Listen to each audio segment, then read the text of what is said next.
La campagne pour la présidence du parti Les Républicains, LR, vient-elle de prendre un tournant?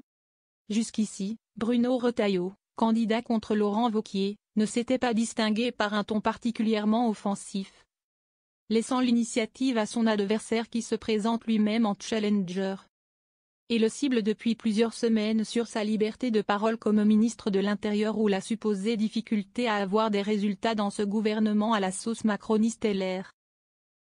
Le patron de la place Beauvau s'est fait plus mordant ce mercredi 12 mars sur RTL en début d'interview. Il promet, plus on m'agressera, plus on tentera de me déstabiliser, plus je serai zen et bon camarade.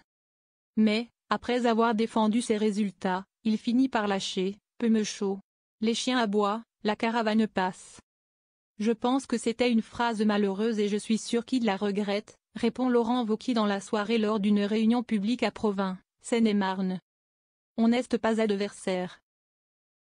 Dans une élection où aucun des deux impétrants ne veut prendre la responsabilité d'une guerre des chefs à la Copé-Fillon ou à la Balladur Chirac, le chef des députés LR joue le bon élève.